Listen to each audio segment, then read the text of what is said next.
faire une introduction au Bitcoin. Alors déjà, j'aimerais bien savoir un peu qui a déjà entendu parler du Bitcoin. Est-ce que vous connaissez un peu le fonctionnement ou pas? Parce que ça m'aidera à... Qui sait comment ça fonctionne? Est-ce que vous pouvez lever la main? Bon, ok, donc quand même la majorité de la salle. Je vais quand même passer rapidement sur son fonctionnement, mais en fait, pour moi, je trouve que la majorité du temps, les introductions sur le Bitcoin ne mettent pas assez en valeur ce qui fait que le Bitcoin est particulier par rapport à d'autres systèmes. On a parlé, le Bitcoin, c'était la première invention de ce type-là. Ensuite, on a beaucoup parlé de blockchain, et puis en fait, beaucoup de gens parlaient que le Bitcoin était mort. Puis en fait, on s'aperçoit que le prix est toujours à $700. S'il n'a pas écoulé cette nuit, je ne sais pas, je n'ai pas regardé. Mais du coup, en fait, le Bitcoin est toujours vivant et plus que jamais même. Et j'ai envie de le montrer pourquoi dans cette présentation. Et voilà, j'espère que je vais y arriver parce que c'est pas forcément évident. Donc, ensuite, il y aura des questions et vous me direz si j'ai réussi ou pas.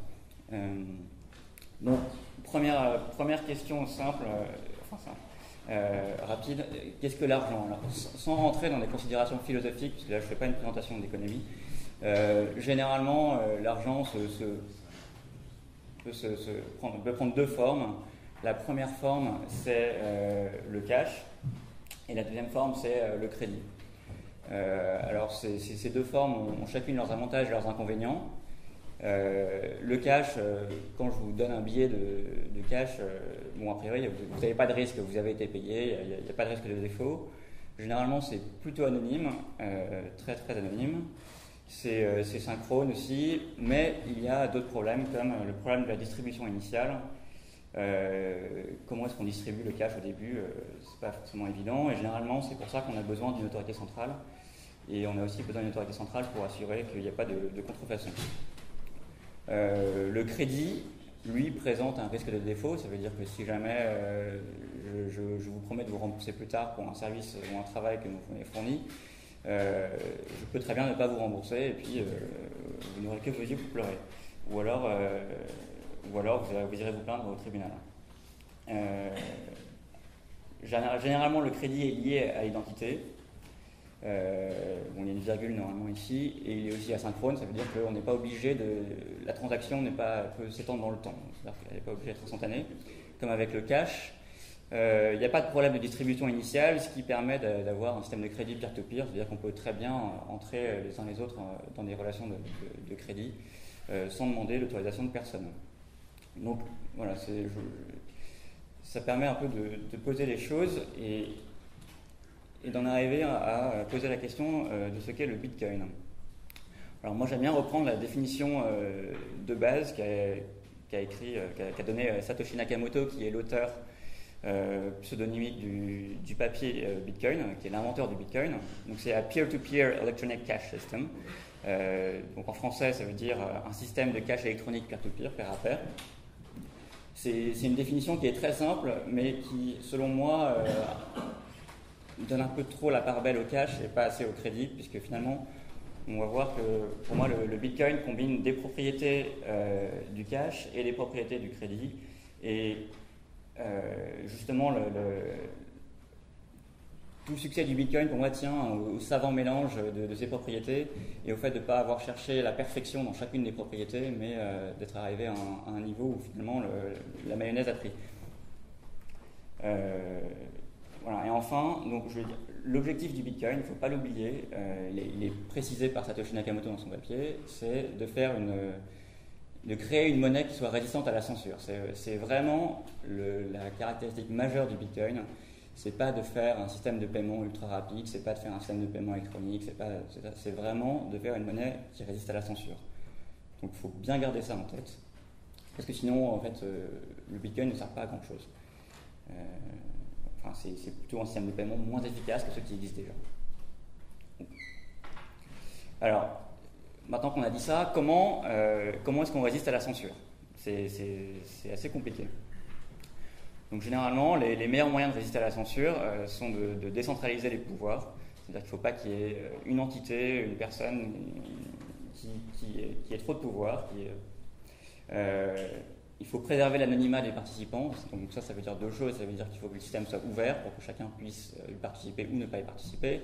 et qu'on ne puisse pas tracer les actions de tout le monde sur le système, sur le réseau.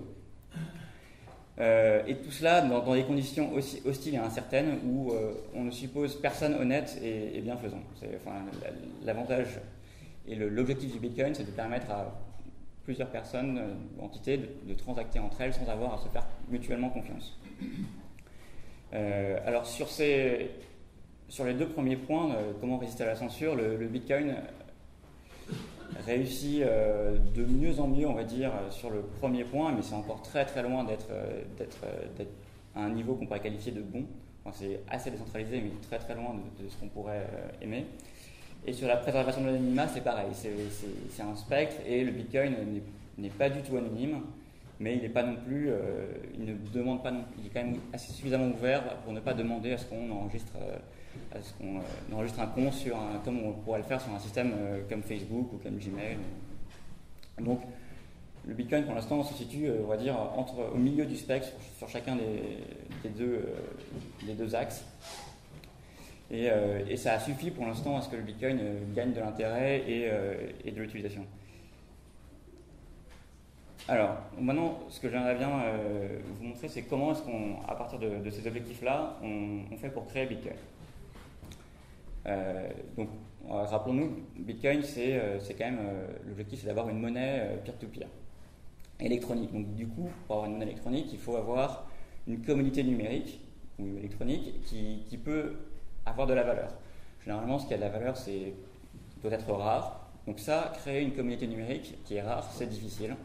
Vous connaissez tous les torrents, vous savez que c'est facile de copier-coller des fichiers de musique, des films, etc. Ça a posé beaucoup de problèmes aux médias.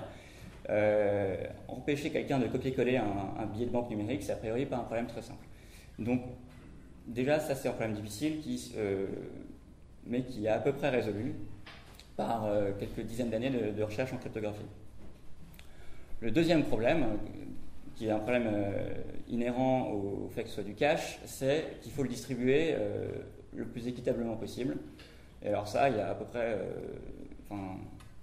aucune recherche là-dessus, c'est vraiment des expériences et bon, il semblerait que les incentives économiques qui ont été inclus dans le système Bitcoin aient été plutôt bonnes pour le moment parce que ça a pris sans marketing, sans lobbying, sans rien, juste quelqu'un qui a posté son papier et son code sur un forum, sur une mailing list un peu arcane de cryptographeurs et ça a peu à peu pris.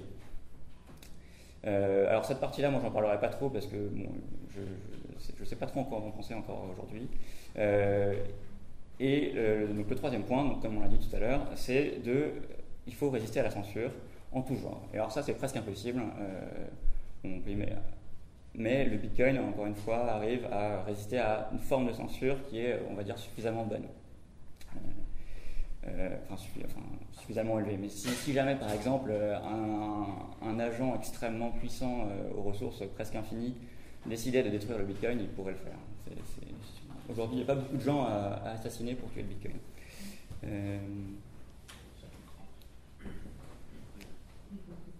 Donc, avant de créer le Bitcoin, qui est un système très complexe, on va d'abord voir comment on peut créer une crypto-monnaie qui est assez simple. Donc, par crypto-monnaie, j'entends une communauté numérique. On l'appelle crypto-monnaie parce on a besoin de beaucoup de cryptographie pour le faire. Alors, de quoi a-t-on besoin pour créer une crypto-monnaie? On a besoin d'en contrôler le stock. C'est-à-dire que si jamais quelqu'un peut enfler le stock, la monnaie perd sa valeur parce qu'elle perd sa propriété de rareté. Il faut prévenir la fraude et en particulier prévenir résoudre le problème de double dépense. La double dépense, c'est un peu similaire à ce que je viens de dire. C'est si vous avez, mettons que vous avez un billet numérique, comment est-ce que vous garantissez qu'il ne sera pas dépensé deux fois? C'est-à-dire que vous pouvez très bien dire, tiens, je vais te donner le billet, puis ensuite je dis à toi, tiens, voilà mon billet. Donc, vous m'avez tous les deux vendu un produit et moi j'ai dépensé qu'un seul billet. Donc ça, encore une fois, si jamais vous avez ce problème-là, la monnaie ne peut pas avoir de valeur. Elle va finir par être inutilisable.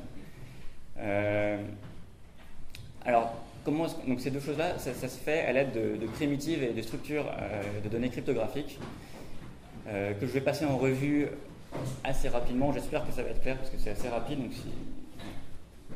alors le nom de ces primitives et structures sont les hashes, les signatures, les arbres de Merkle ou Merkle tree en anglais et la blockchain.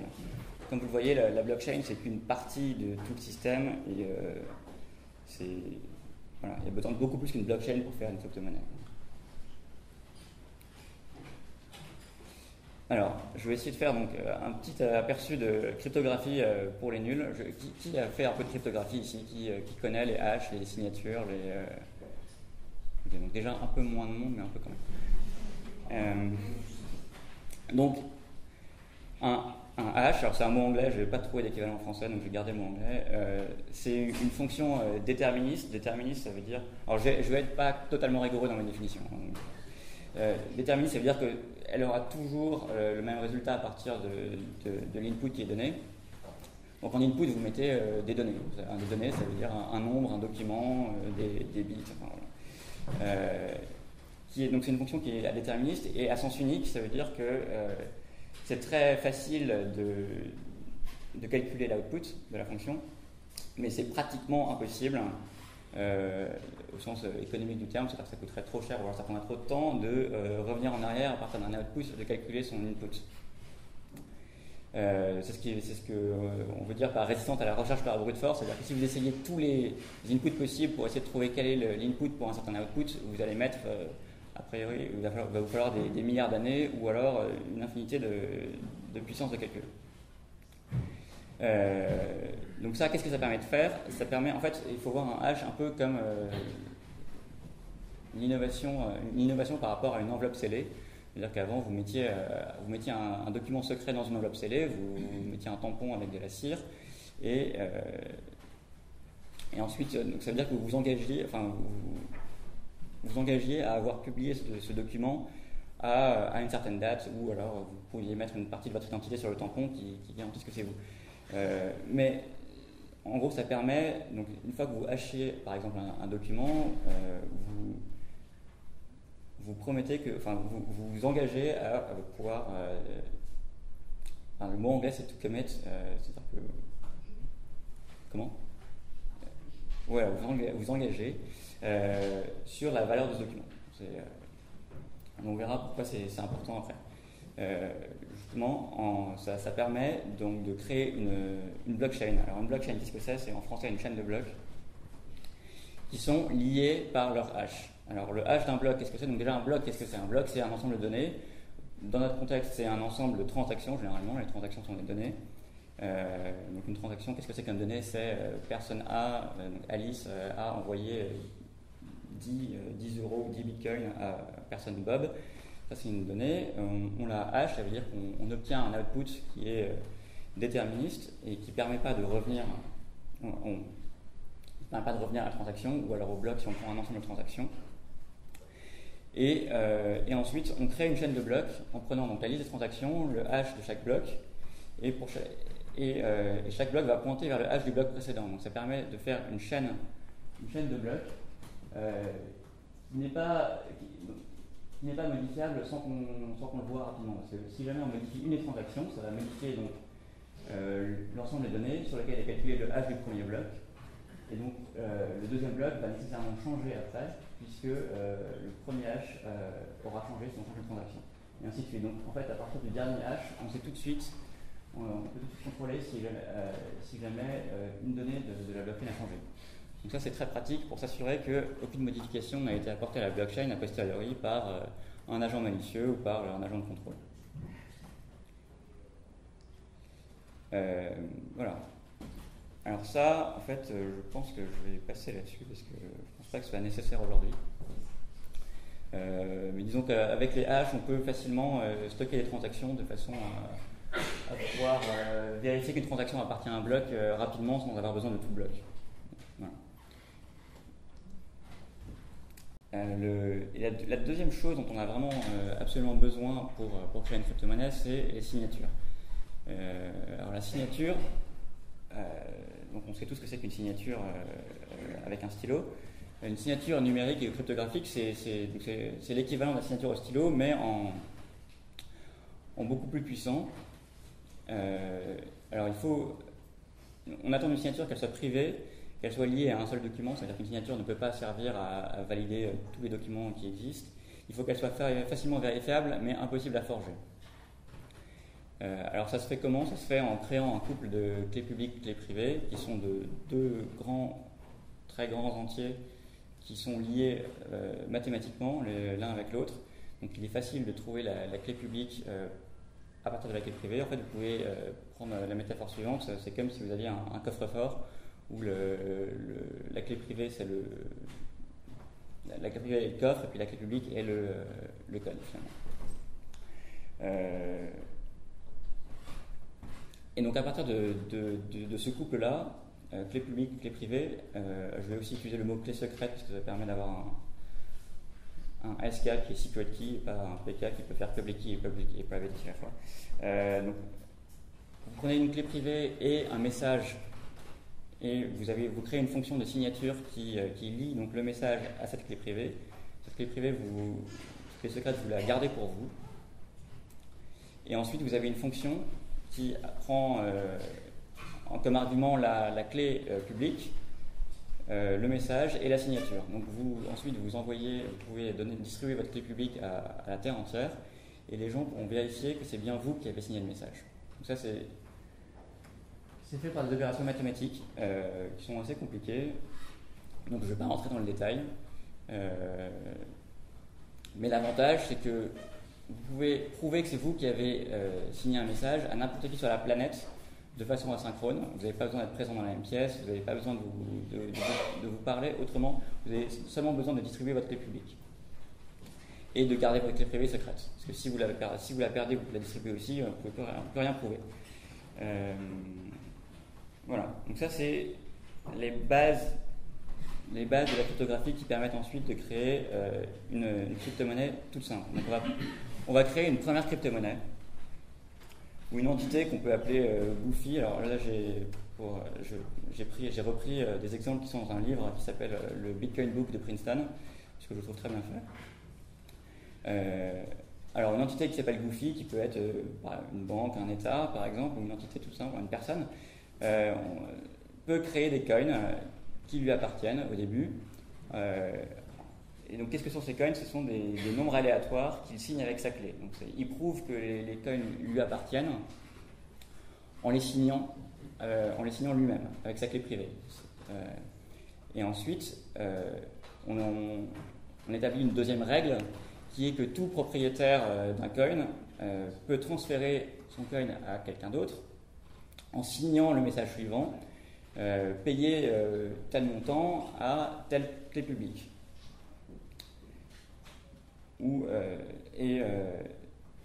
Voilà, payer tel coin à tel clé publique. Donc, tel coin en fait est le hash du coin qui est en train d'être payé. Donc en faisant ça, vous pouvez arriver donc à une chaîne de transactions où le premier coin c'est celui qui est tout en bas, qui est signé par Goofy et qui ensuite signe le message payé à Alice, à la clé publique d'Alice, qui elle ensuite peut faire la même opération et payer à Bob. Donc ça permet, c'est une première crypto-monnaie toute simple, qui est juste avec les hashes et les signatures, peut fonctionner. Le problème de cette crypto-monnaie, c'est que bien évidemment, il y a une autorité centrale qui s'appelle Goofy, qui crée tous les coins. Il n'y a pas vraiment il n'y a aucune résistance à la censure. Et surtout, on ne règle pas le problème de la double dépense, puisqu'il n'y a aucun moyen de vérifier que Alice n'a pas dépensé son coin deux fois. Il n'y a aucun historique de transaction que les gens pourraient requêter pour vérifier qu'ils sont bien les seuls récipiendaires du coin d'Alice. Donc cette première crypto-monnaie n'est pas du tout fonctionnelle, elle est totalement dysfonctionnelle. Donc on va essayer d'améliorer ça avec une deuxième crypto-monnaie, qui est un peu plus évoluée déjà. Alors ce qu'on fait pour régler le problème de la double dépense, c'est qu'on ajoute un historique de transactions, qu'on appelle une blockchain. En anglais, ça peut aussi s'appeler un ledger, donc un livre de compte append only, sur lequel on ne peut qu'ajouter. Donc ça prend cette forme-là en fait, le schéma du bas où chaque bloc est un ensemble de transactions. On prend le hash et inclut le hash du bloc précédent. Et chaque bloc est signé par l'autorité centrale de façon à ce que tout ça soit figé. Donc l'avantage de ce système, c'est que maintenant il existe un historique qui est maintenu par toujours une autorité centrale. Donc ça, on n'est toujours pas résistant à la censure, il y a toujours de la centralisation, c'est totalement centralisé. Mais maintenant, Bob, quand il se fait payer par Alice, il peut demander à cette autorité si jamais le coin d'Alice est bien valide, ça veut dire que si jamais Alice n'a pas déjà dépensé ce coin. Donc ça c'est vraiment primordial. C'est le problème principal d'une crypto-monnaie. Et alors ensuite on peut ajouter un feature de plus. On peut dire qu'il y a deux types de transactions, une transaction d'inflation et une transaction de transfert, où en fait, les transactions d'inflation sont réservées à l'autorité centrale qui manage le système, et les transactions de transfert sont les transactions qui sont utilisées par le reste des gens. Donc comme ça permet, une transaction d'inflation permet en fait de commencer à pouvoir distribuer la crypto-monnaie d'une certaine façon. Mais là, je ne rentre pas dans les détails de comment on fait cette inflation. Donc là, on arrive à un système, une crypto-monnaie centralisée qui est à peu près fonctionnelle, même tout à fait fonctionnelle en fait. Le seul problème, c'est qu'il y a une autorité centrale. Et donc les autorités centrales, un jour ou l'autre, elles finissent par se faire corrompre ou abuser, généralement, et c'est pas ce qu'on veut. En tout cas, c'est pas du tout résistant à la censure. C'est-à-dire que l'autorité centrale pourrait décider de devenir malicieuse ou malhonnête, ou pourrait se faire prendre en otage et du coup censurer certaines transactions ou voler de l'argent à certaines personnes sans qu'il y ait aucun recours. Généralement, dans nos systèmes actuels, il y a la justice comme recours, mais là, comme c'est un système transnational, il n'y a pas forcément de justice. Alors du coup, comment est-ce qu'on fait pour décentraliser ? C'est la question primordiale. Et pour préciser cette question, on peut poser trois questions. C'est comment est-ce qu'on arrive à un consensus sur l'ordre des blocs ? Alors, pourquoi est-ce que finalement c'est ça qui importe, l'ordre des blocs ? Parce que dans chaque bloc, rappelez-vous, il y a des transactions. Et pour éviter le problème de double dépense, en fait, il suffit de se mettre d'accord sur l'ordre des blocs. Parce que si jamais on a tous l'historique des transactions et des blocs, et qu'on est d'accord sur l'ordre des blocs, on ne peut pas dépenser deux fois le même coin, puisqu'on est d'accord sur l'ordre. Donc si une transaction a déjà été exécutée, tout le monde le voit, et tout se passe bien. Donc c'est la seule chose dont on a besoin pour régler ce problème, c'est un consensus sur l'ordre des blocs. Mais dans un réseau décentralisé où il n'y a pas d'autorité centrale qui permet de protéger l'ensemble du réseau, il faut aussi lutter contre les attaques de spam, parce que sinon le système s'écroule sous ces attaques. Vous pouvez penser à l'email par exemple. Avant que les systèmes centralisés comme Gmail arrivent, le problème de spam était vraiment terrible. Et il a fallu un système centralisé pour régler ce problème. Et donc ça c'est pour décentraliser, et il faut aussi dans un système décentralisé l'empêcher, ou en tout cas décourager sa recentralisation, parce que c'est comme on l'a vu pour l'email, qui était à l'origine un protocole décentralisé, il y a tellement de difficultés à maintenir un système décentralisé qu'on a tendance à les recentraliser pour des gains d'efficacité ou de fonctionnalité.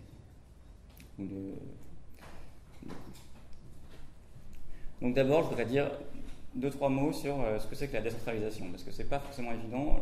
Dans notre monde, à peu près tout est centralisé, donc c'est très contre-intuitif. Un exemple de décentralisation, de protocole décentralisé, c'est l'email. Chacun d'entre vous peut échanger des emails avec quelqu'un d'autre sans avoir à passer par Gmail ou par Hotmail. Il suffit d'utiliser le protocole SMTP qui spécifie l'envoi et la réception d'emails. Et vous pouvez faire tourner vos serveurs d'email vous-même et vous n'avez pas besoin d'autorité centrale. Donc décentralisation, ça veut dire qu'il n'y a pas d'autorité centrale, comme le dit son nom, mais c'est vraiment important, ça veut dire qu'il n'y a personne qui décide. Chacun décide pour soi-même. C'est vraiment important de le comprendre. Il n'y a pas de président, il n'y a pas de CEO, il n'y a pas de pape. Non. Et donc, généralement, ça marche bien. Alors, vous avez des exemples d'États plus ou moins centralisés ou décentralisés. La France est très centralisée. L'Allemagne, c'est beaucoup plus décentralisé. Mais c'est pas encore. L'Allemagne, c'est pas décentralisé. Il y a quand même un président, il y a quand même un chancelier. Voilà. Là, ce qu'on veut, c'est qu'il n'y ait pas d'autorité. Du tout. Parce que sinon, ça va finir par se recentraliser. Et puis, on perd la propriété principale qui est la résistance à la censure. Donc la décentralisation, c'est pas binaire, c'est pas soit centralisé, soit décentralisé. C'est quand même un continuum et il y a une mesure de la décentralisation qui est pas du tout formelle, qui est très empirique. Tout ce qu'on peut aujourd'hui mesurer sur le réseau Bitcoin, c'est l'évolution de la décentralisation. Et par rapport au début où il y avait un seul développeur, un seul mineur et un seul utilisateur, aujourd'hui il y a quelques milliers alors par utilisateur je veux dire nœuds, donc il y a quelques milliers de nœuds, il y a quelques centaines de développeurs et quelques milliers de mineurs.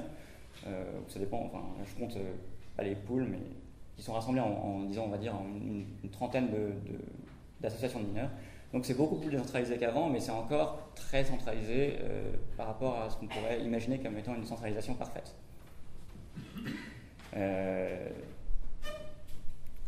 Et donc maintenant, je vais dire 2 mots sur ce que c'est que le consensus décentralisé, et notamment la différence avec un consensus distribué. Donc je ne sais pas si certains d'entre vous ont d'expérience en système distribué, mais généralement, qu'est-ce que c'est qu'un système distribué? C'est un système.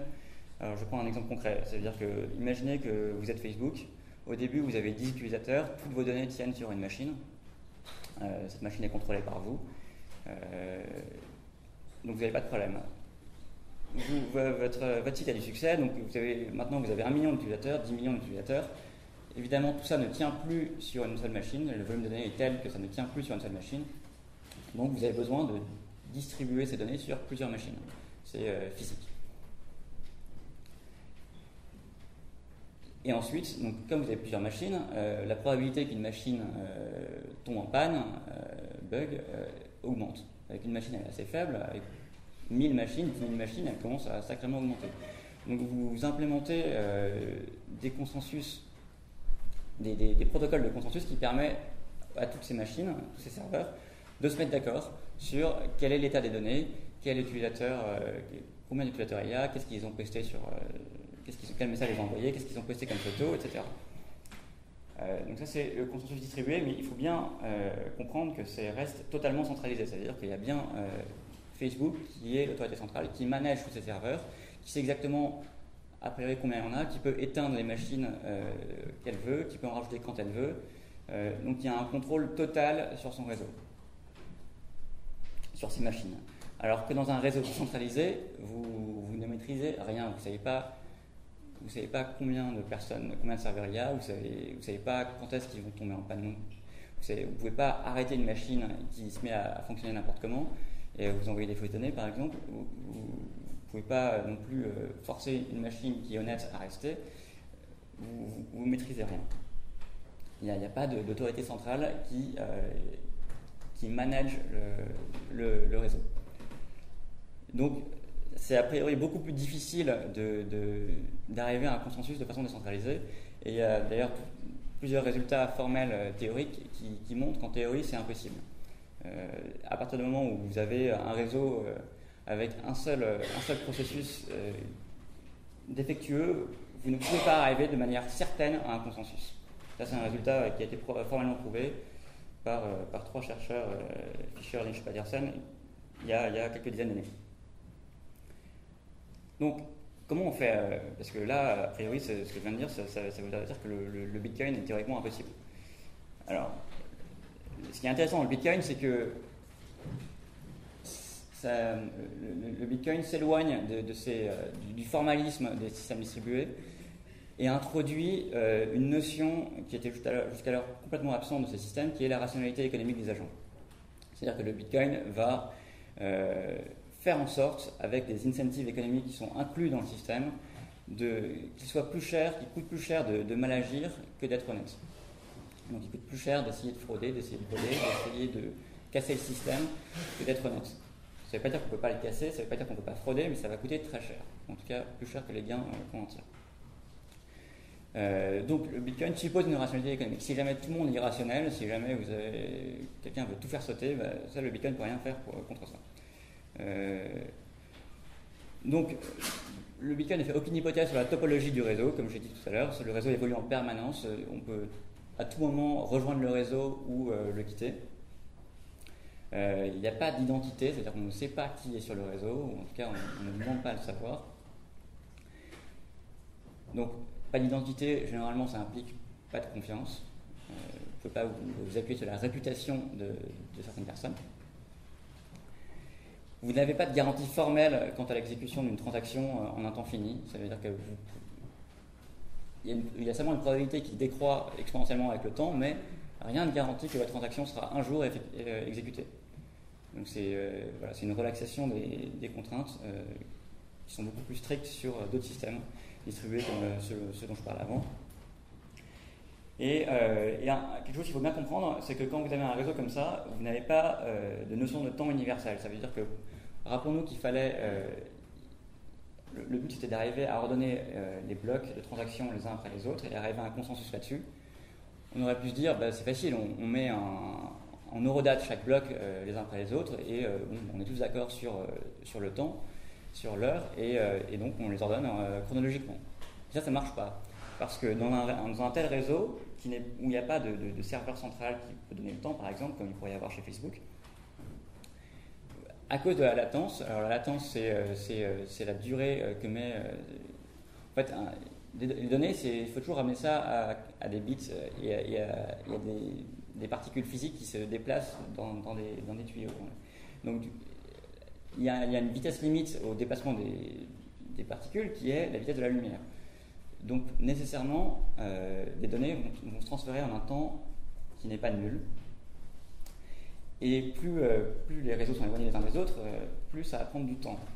Donc, en fait, il peut très bien arriver que certains blocs arrivent bien après le temps qui aura été indiqué sur ce bloc-là.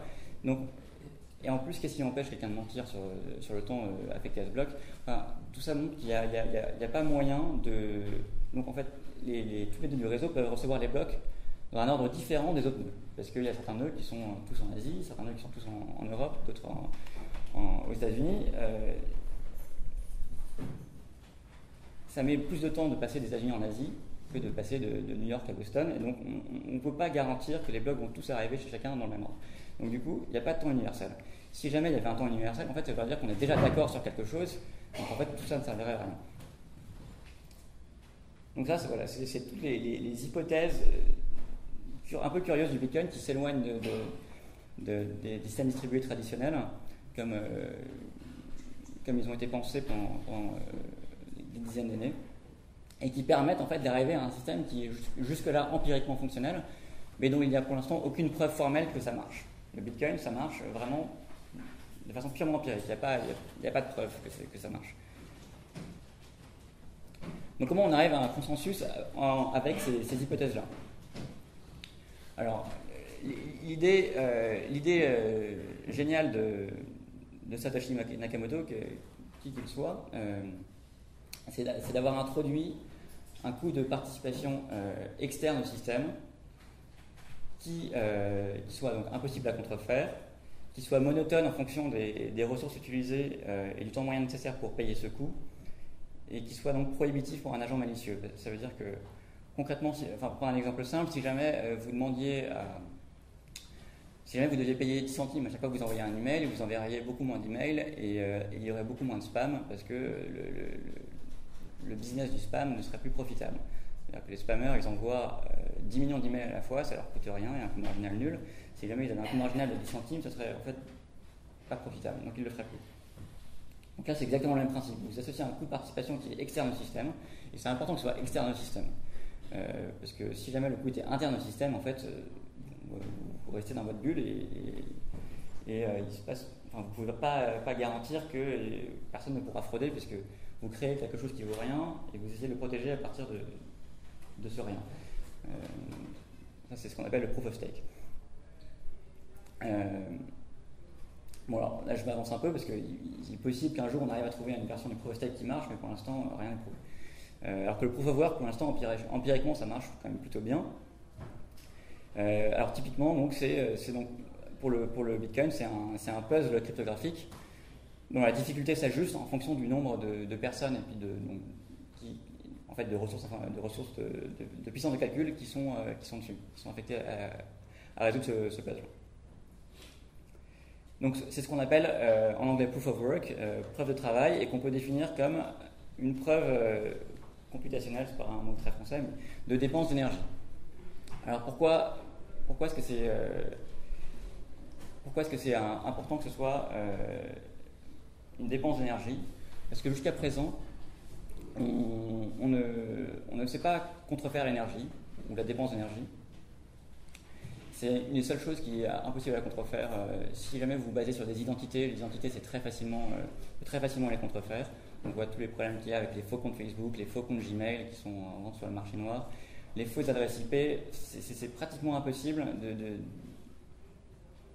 de résister à ce qu'on appelle les attaques de Sibyl, qui est la création d'une infinité d'identités qui permet de prendre totalement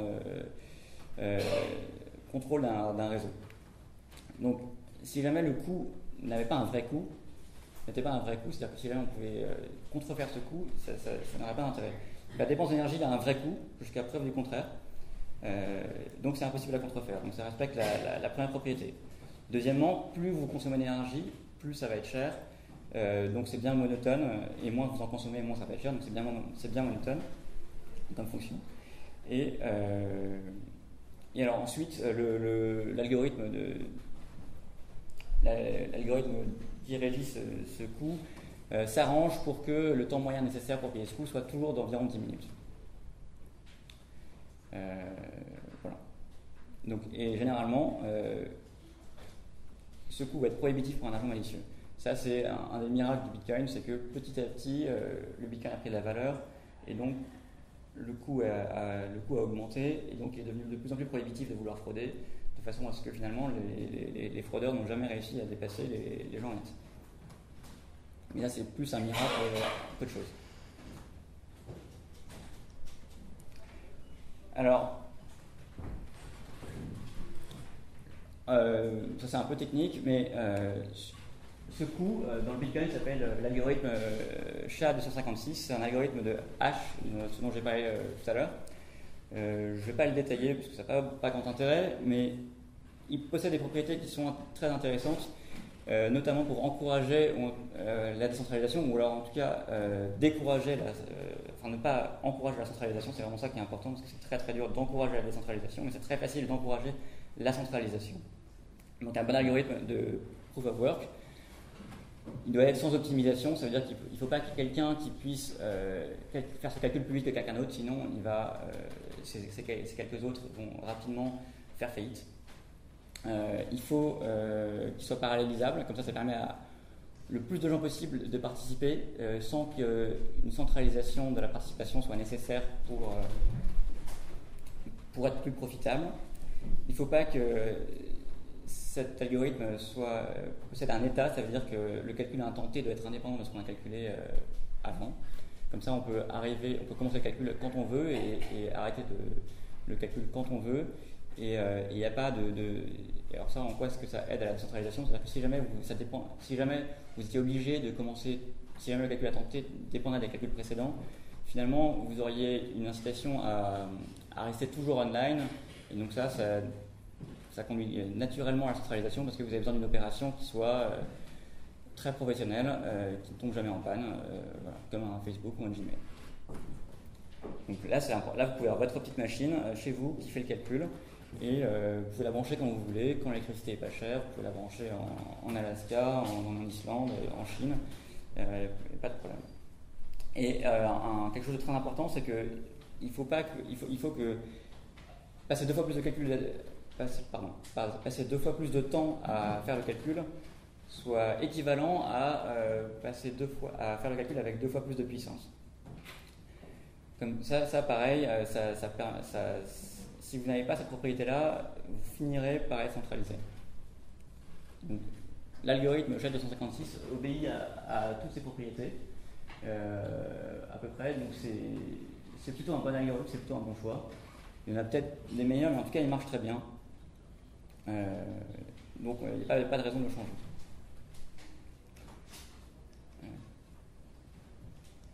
Ah oui, et puis une dernière chose très importante, on critique très souvent le coût exorbitant du Bitcoin, la dépense d'énergie qui n'est pas du tout éco-friendly, etc.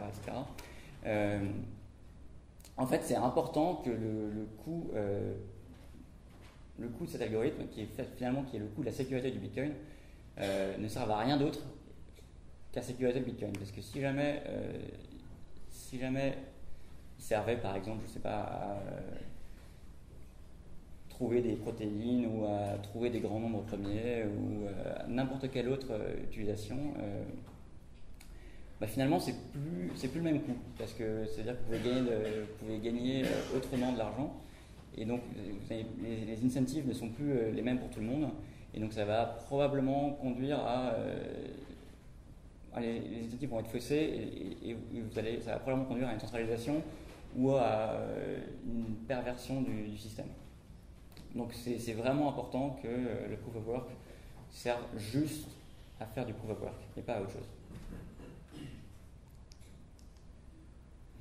Donc concrètement, le consensus dans le Bitcoin, pour résumer, toutes les 2 semaines, on a une difficulté D qui est calculée en fonction des derniers blocs,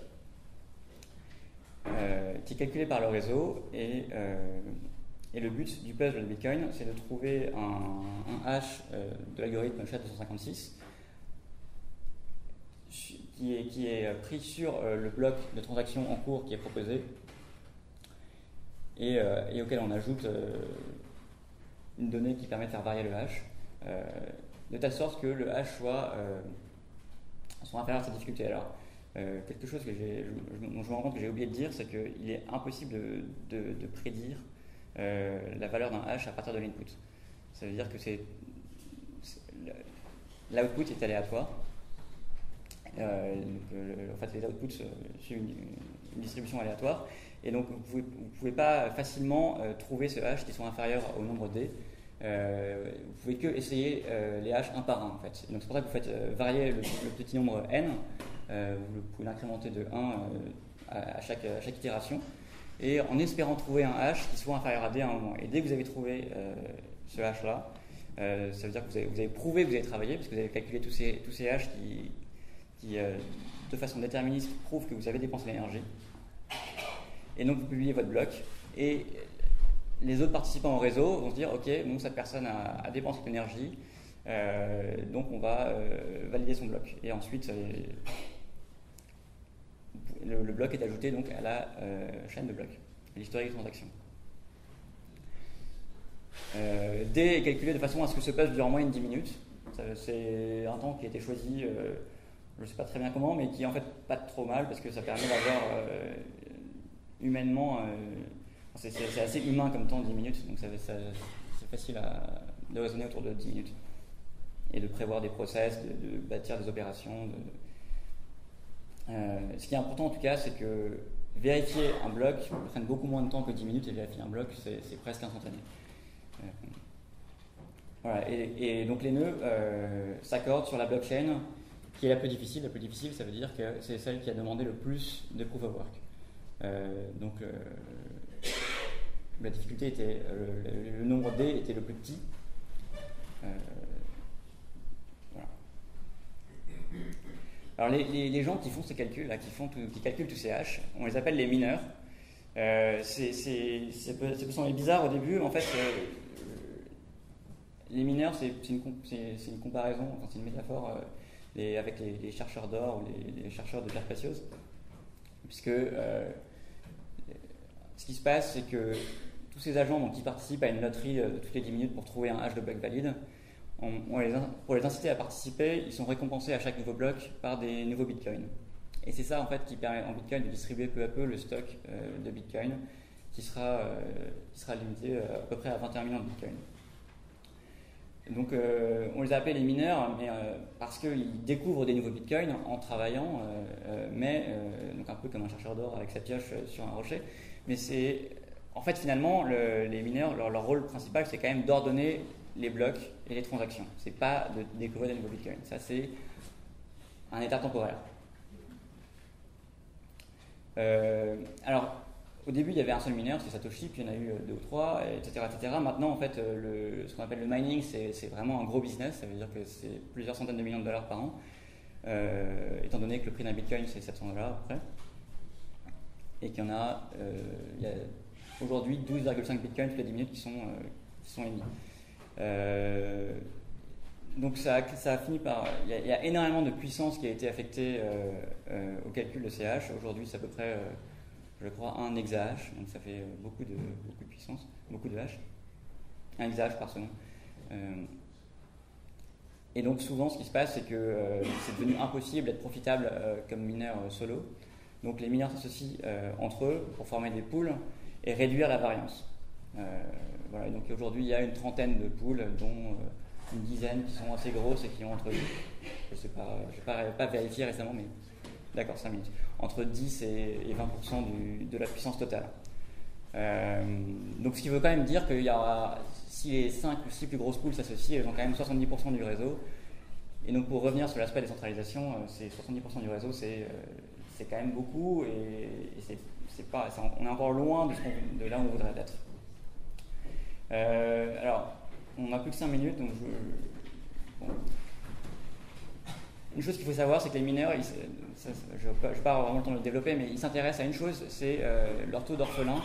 Parce que ce qui se passe, c'est que comme c'est une loterie et qu'il y a de la latence, ça arrive que des mineurs trouvent 2 blocs simultanément, et ensuite c'est une course entre les 2 blocs pour quel est celui qui va gagner. En fait, c'est celui qui va trouver le prochain bloc sur ce nouveau bloc, donc c'est au bloc n.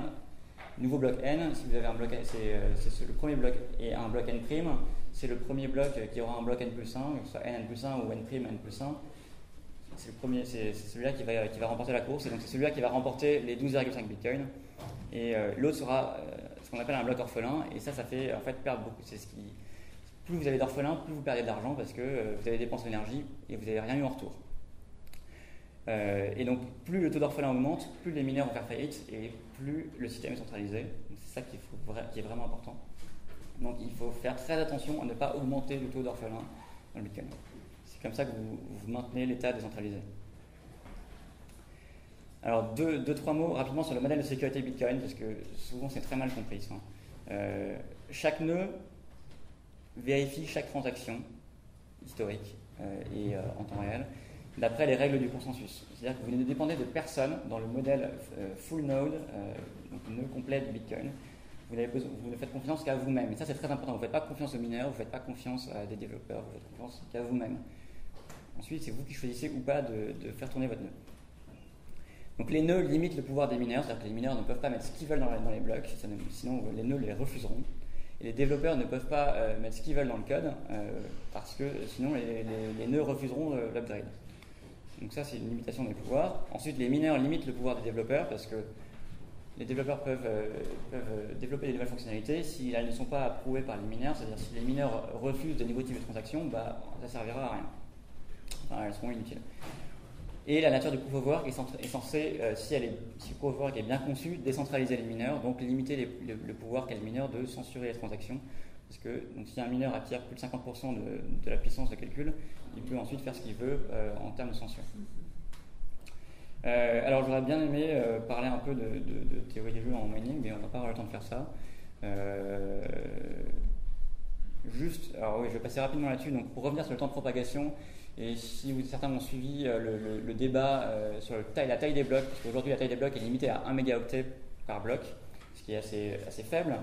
Mais bon, ce qu'il faut bien voir, c'est que plus un bloc est gros, plus il se propage lentement. Donc et en fait, si j'avais eu plus de temps, j'aurais pu vous expliquer que à cause de ce problème-là, de temps de latence, problème de vitesse de la lumière, il y a la centralisation est encouragée, et du coup, et ceux qui en pâtissent le plus, ce sont les petits mineurs, donc ce qui encourage la centralisation des mineurs, et donc au bout du compte, on se retrouve avec un système centralisé, donc, avec des gros blocs. Donc c'est la raison majeure pour laquelle on n'augmente pas la taille aujourd'hui des blocs, c'est le temps de latence, le temps de propagation des blocs. Voilà. Faut bien, vraiment, c'est important de comprendre ça. Voilà, donc je voudrais terminer là-dessus. Vraiment, ce qu'il faut retenir, c'est que si on perd la décentralisation, Bitcoin ne sert plus à rien. Donc si vous retenez qu'une seule chose de cette présentation, c'est ça. Voilà. Et bon, je vais citer quelques sources et crédits qui ont été une inspiration pour cette présentation. Donc il y a évidemment le papier de Satoshi Nakamoto, le Princeton Bitcoin Book qui est vraiment excellent et que je vous encourage à lire. Il a été fait par des chercheurs de très haut niveau. Le blog de Peter Todd qui est un développeur Bitcoin extrêmement brillant. Et donc le blog est très didactique. Et le papier Unstaking Consensus de Andrew Polstra qui est aussi un développeur Bitcoin et un mathématicien et cryptographe qui explique très bien ce que c'est que le Proof of Work, le Proof of Stake et les réseaux décentralisés. Donc ce sont des ressources que vous pouvez aller consulter si jamais vous voulez aller plus loin. Voilà. Merci beaucoup.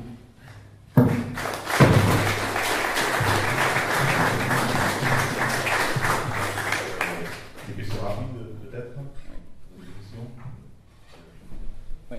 Je n'encourage pas dans le micro, c'est juste pour élaborer un moment sur le fait qu'on ne puisse pas partager le travail du Proof of Work, qu'il ne soit pas distribué, c'est-à-dire sur une tâche qui est autre, par exemple le calcul de molécules ou autre de folding. Vous avez dit que ce n'est pas approprié de penser à un Proof of Work qui sert aussi à autre chose. Voilà. Oui, parce que il faut bien voir que c'est une incentive économique.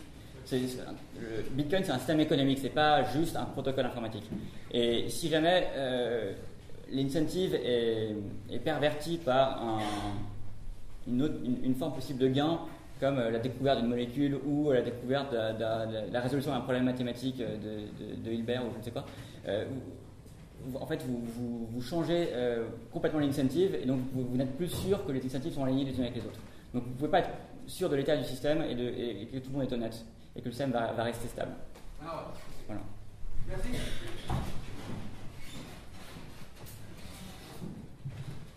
Oui, juste une petite boutade pour rebondir sur cette question qui est souvent posée. Pourquoi est-ce que le calcul ne sert pas à autre chose? On n'a jamais demandé pourquoi les locaux des banques qui sont inoccupés la nuit ne servent pas à abriter sans abri. Voilà, c'est un très bon exemple. Bon, une question de plus, et puis on fera ça si vous exposer.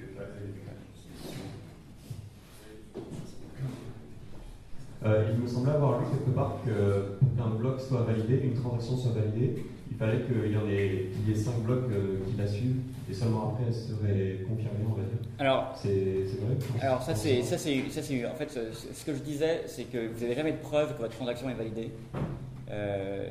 Jamais en fait, formellement. Mais il y a, du coup, on se rabat sur des heuristiques. Et une heuristique qui a été indiquée, c'est qu'il faut attendre 6 blocs, ce qui correspond généralement à environ 1 heure, puisqu'on a 10 minutes en moyenne par bloc, pour être sûr que votre transaction ne va pas être supprimée de la blockchain par une attaque.